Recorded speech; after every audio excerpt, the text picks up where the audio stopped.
Hey, everyone. It's November 4th, 1914, and Britain's ship, the Endurance, is pushing through rough seas, aiming straight for Antarctica, the most dangerous, mysterious place on Earth. On board are 28 crew members led by Sir Ernest Shackleton, a guy who's not just any explorer. These people want to do what no one's ever done: walk across the entire continent of Antarctica from one end to the other. Seriously. And this is back when there's no GPS, no smartphones, not even decent weather forecasts.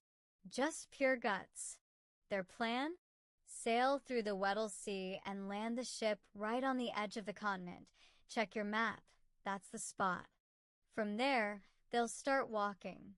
Head to the South Pole, cross over it, and keep going until they hit the Ross Sea on the other side. That's about 2,900 kilometers of ice, wind, and endless cold, sometimes dropping to -50 degrees Celsius. They think it'll take around 120 days if everything goes right. But here's the thing. Nothing goes as planned. What happens next, no one back then saw it coming. Honestly, you probably can't imagine it either. By November 5th, 1914, the Endurance reaches South Georgia Island, their last stop with any signs of civilization. After this, they leave the human world behind. If you pull up a map, you'll spot this cluster of islands near the tip of South America. Just below, Antarctica juts out, the Antarctic Peninsula, with the Weddell Sea right there too.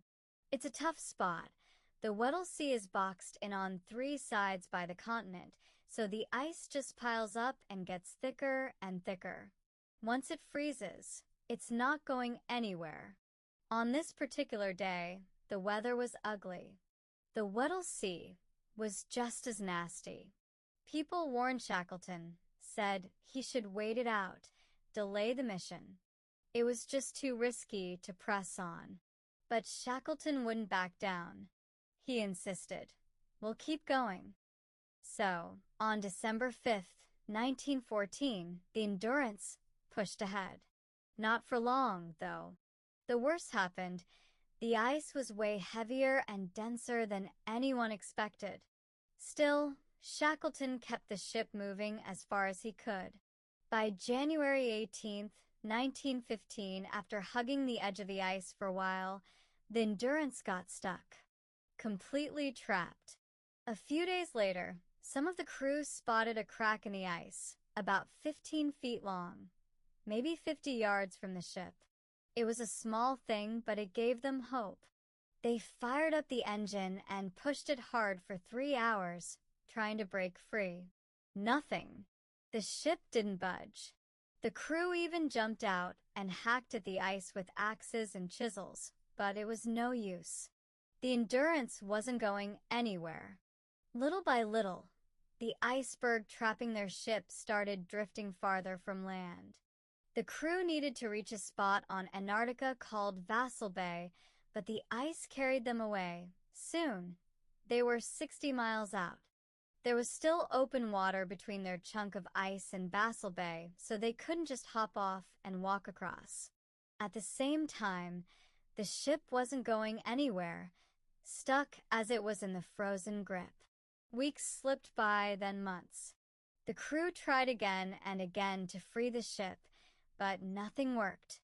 Winter crept in. And in Antarctica, winter means round-the-clock darkness. No sunlight, not even for a minute, for weeks or months on end. Shackleton told everyone to hunker down and get ready to spend winter on the ship.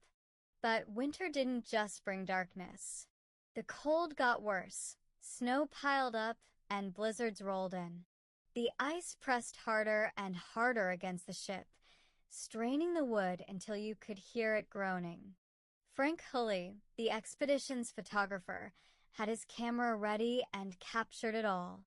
You can see his photos, ice closing in, crushing the hull. By September 30th, 1915, cracks opened up along the ship's sides. Still, the crew didn't give up hope. Then, on October 24th, 1915, just before 7 in the evening, the ice squeezed so hard it finally gave way with a bang. A chunk broke off and crashed down onto the ship. A huge chunk of iceberg snaps off right behind the Endurance, right where the stern post sits. Water floods in fast. The whole crew jumps into action, grabbing pumps and trying to get the water out. They keep at it for 3 days straight, but the water just keeps winning. It's coming in way faster than they can pump it out. The temperature is brutal, minus 8.5 degrees Celsius. Still, if you looked around, none of the crew seemed scared or even rattled. A few guys head outside and start hacking away at the thick ice pressing against the ship, hoping to ease the pressure. It doesn't really work. The Endurance keeps taking on water, and the ice is only squeezing tighter. Finally, Shackleton has to face the obvious. He tells everyone it's time to give up on the ship. Get off now. Tom McLeod, one of the crew, takes in the chaos and says quietly, "I don't think we'll ever get home." By this point, the Endurance has been stuck there for over 9 months. Then, on October 27th, 1915, something explodes. At least, that's what it sounds like. Shackleton turns and sees the impossible. The stern shoots up 20 feet. The rudder and stern post just collapse, and the ship's wooden frame starts snapping. Water surges into the front, filling it almost instantly. Luckily, everyone is already off the ship. Soon after, all that water freezes solid, and the whole front of the Endurance starts to slip under the ice, bit by bit. With it goes Shackleton's hope of ever crossing Antarctica on foot. Now the question got a lot heavier. Can anyone actually make it back alive? The ship's crew had no radio, no phone, nothing to reach the outside world. It was just stuck, drifting on an ice floe somewhere in the Antarctic Ocean. Picture that, a chunk of ice just floating out there, and on it sat a giant block where the crew had set up camp. First thing they did was take stock. What did they even have left? How much food? How much water? Turns out not much. 3 small boats, a sled for dragging stuff across the snow, a few personal belongings, and rations for maybe a month. That's it. Just a month's worth of food. At night, there wasn't even enough room for everyone to lie down, so a lot of guys just crashed right there on the snow. Most people slept bundled together, hoping to keep warm enough not to freeze. Maybe, just maybe, another ship would spot them. But out here, in the middle of the Antarctic Ocean, ships never came this way. They hadn't seen another soul in over a year. The outside world didn't even know if they were still alive. They couldn't send a message, and nobody was coming to help. Honestly, the only thing Shackleton could lean on was his own nerve and everything he'd learned along the way. But how much longer can faith really keep Shackleton and his crew alive? What happens when the food runs out? Camping out on the ice isn't a real solution. Any crack and that's it. They needed solid ground under their feet. Shackleton sat down and did the math. The closest land? Paulet Island, about 550 kilometers away, across nothing but frozen sea. The place sits on the edge of Antarctica, way out there. Funny thing is, back in 1903, a Swedish ship got stranded near Paulet Island, and rescue supplies were left there just in case someone ever needed them. Guess who bought those supplies? Shackleton himself. Now, 12 years later, he was the one who needed them. So, the plan was set. They'd try for Paulet Island. Everything they needed would be dragged over the snow on sledges. Shackleton told everyone, 2 pounds of essentials, that's it. Nothing more. Some crew tried to sneak personal things off the ship, but Shackleton made it clear, nothing matters more than your life. To prove his point, he left his own gold coins and even his Bible behind, right there in the snow. The ship's photographer, Frank Hulley, faced a tough choice too. He had about 400 photo negatives, but with a strict weight limit, he could only save 150. The rest had to stay. Those 150 photographs ended up as the world's proof that this whole thing really happened. A few weeks in, food ran out. The crew had to kill the puppies that came with them. There just wasn't anything else to eat. After days of getting ready, they loaded up everything they had onto boats and sledges. Each boat weighed about a ton, so dragging them was brutal. Shackleton sat down and did the math. The closest land? Paulet Island, about 550 kilometers away, across nothing but frozen sea. The place sits on the edge of Antarctica, way out there.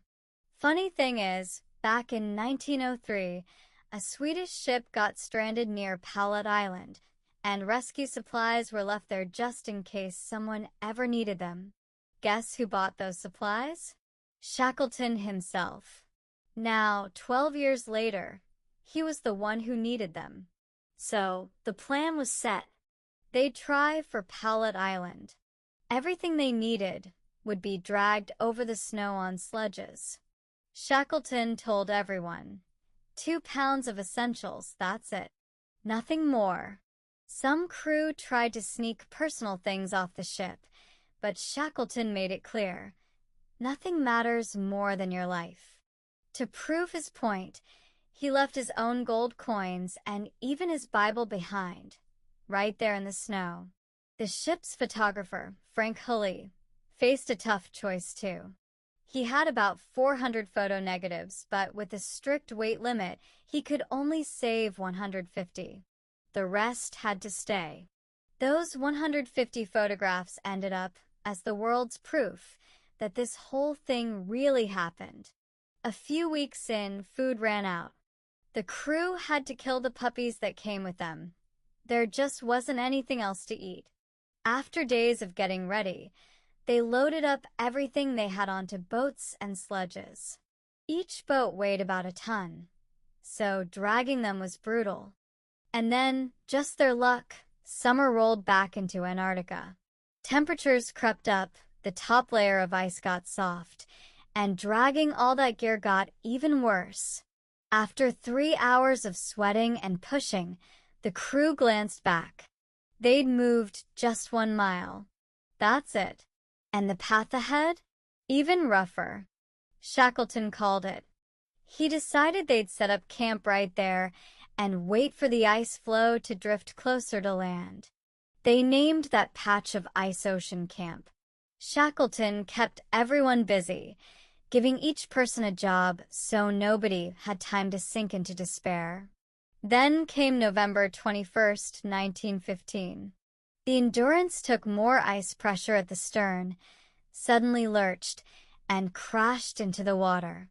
For a moment, the ship actually hung in the air before it slowly slid and disappeared beneath the ice. The whole crew watched it go down, just a few kilometers away. Luckily, everyone had already left the ship. Watching their ship sink right before their eyes hit them hard. It was like the last piece tying them to the world just snapped. Now, all they had was this chunk of ice, and their ocean camp sat right on top of it. At first, things sort of settled down. But a few weeks later, the ice started shifting east. It drifted farther from land, taking them with it. So, on December 23rd, 1915, Shackleton called it, they had to leave ocean camp and try their luck on foot. That plan didn't last long. After just a few kilometers, they ran into thin ice and patches of open water. Stuck. They couldn't go forward, couldn't turn back. So, they pitched camp again on another slab of ice. Food was a real problem. Shackleton clamped down hard. Each crew member got just one biscuit a day, some watery milk, a bit of cocoa, and a spoonful of fatty meat paste from the cans. If anyone spotted seals or penguins, they'd go after them for extra food. Still, supplies were tight. Shackleton started lying to the crew about how much food was left, just to keep spirits up. He kept telling them not to worry about food, to focus on staying alive. He knew they could be stuck for a long time, and if anything was going to get them through, it was mental toughness. Honestly, it's not so different for us. Sometimes you just have to hang on. Being mentally tough makes all the difference when life throws something huge at you. Take Dinaz Barwat from India. Her story says it all. Back in 2005, Dinah's house caught fire. She survived, but not without scars. 53% of her face and body were burned. Doctors told her she'd never live a normal life again. Most people would have given up. Dinah's didn't.